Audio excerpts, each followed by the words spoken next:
Welcome back sa channel natin mga master.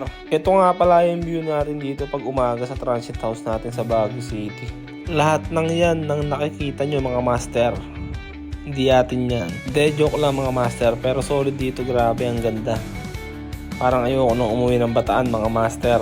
So bali sa video na to mga master, papakita ko sa inyo yung view pababa ng Baguio at sasabihin ko din kung nakamagkano tayo sa gas papuntang Baguio at pabalik ng Bataan. Tara samahan nyo ako magmaneho pababa at enjoyin yung view mga master. So ang una natin pupuntahan mga master, kung saan namili ang aking mga kagrupo ng gulay. At may mga pasalubong din mga master. Pero ang maire-recommend ko sa inyo mga master, kung bibili lang kayo ng mga pasalubong at ng gulay, sa Mines View na kayo bumili mga master. Sa labas din nun may mga nagbebenta ng gulay mas mura. Pero kung mas gusto nyo ng mas mura at mas fresh, rumekta na kayo sa Strawberry Farm sa La Trinidad mga master. Pero agahan nyo na lang din yung punta para mas marami kayong abutan. At saka para mas ma-enjoy nyo rin yung view ng farm. Talagang ang sarap magmotor dito mga master, nakaka-relax at tanggal talaga ang pagod at stress mo sa trabaho mo rito mga master. Tingnan nyo naman yung view mga master. Kahit malayo yung biyahe mo, hindi mo ramdam yung pagod dito mga master. Grabe, ang solid. May mga bagay talaga na tayo lang makakapagsabi kung gaano kaganda kapag nakakita mismo ng sarili nating mga mata. Ikaw master, anong balak mo sa motor mo? Huwag puro trabaho, bigyan mo rin ang sarili mo ng oras para mag-relax. So papunta na tayo mga master kung saan kami nag-breakfast. So after natin kumain mga master, diretso na tayo sa Rosario La Union sa Shell para mag-gas up. So kung mapapansin nyo mga master, yung takbo natin dyan hindi mabilis. Kasi yung daan dito mga master is pababa at maraming zigzag. At marami ka rin makakasalubong ng mga sasakyan na mabibilis. Saka marami rin dito mga daan na ginagawa mga master. Kaya mas maganda nang unahan natin yung disgrasya. Lagi tayong mag-iingat dahil hindi natin alam kung kailan darating ang disgrasya. At lagi mong iisipin na may pamilya kang nag-aantay sa'yo palagi na makauwi.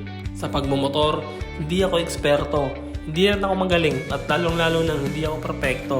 Pero pinapaalalahanan lang kita master. Dahil hindi natin maiiwasan at may mga pagkakataon talaga na magmamaneho tayo na mainit ang ating ulo. At mawawala ka sa focus tapos mauuwi sa pagiging impulsive decision mo. At ang resulta sigurado kung hindi ka may makaaway, makakadisgrasya ka pa. Wala namang masama sa pagbumotor, basta lagi ka lang mag-iingat master. So bahala ka na nga. O siya, ano pa? Di enjoyin mo na lang tong view.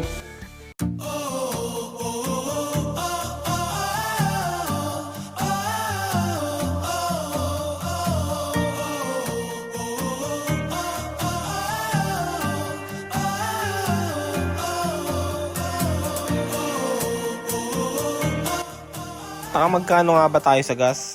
Sasabihin ko sa iyo master, yung 1,000 mo sobra pa papunta ng Baguio at pauwi ng Bataan. Pero mas maganda na rin na magdala ka ng sobra para wala kang pangamba at mas ma-enjoy mo at mas malibot mo yung pupuntahan mo. Ika nga nila diba, mas maganda ng sumobra kaysa magkulang. So bale, ang pupuntahan natin na susunod yung Manawag Church para humingi ng basbas at magpasalamat dahil ginabayan niya tayo sa buong biyahe natin.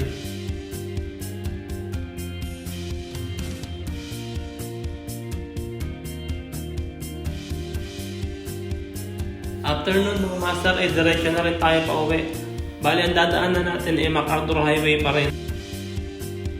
Pero lulusot tayo mamaya sa New Clark City at lalabas tayo sa Porac to Florida Road para doon natin ihatid ang mga kagrupo natin na taga Maribeles at doon na rin tayo mag-iiwa-iwalay mga master.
So yun nga mga master, andito na tayo sa loob ng New Clark City. Gusto ko lang ipaalam sa inyo mga master na kapag nandito kayo sa loob, dapat maging alerto kayo at matalino sa traffic rules dahil mahigpit sila dito mga master. Hanggang dito na lang tong video na to mga master. Shoutout sa lahat ng White Pirate, Pearl White, PCX 160 dyan. Sa buong chapter at sa nakasama natin paakyat ng Bagyo sa chapter ng Bataan. Ang solid yung lahat mga master. Sana marami pa tayong matulungan. Maraming salamat din sa lahat ng sumusuporta sa atin dyan mga master. Mabuhay kayo. At sa mga hindi, salamat pa rin sa inyo mga master. Lagi kayong mag-iingat mga master hanggang sa susunod na biyahe natin. Yun lang. Peace.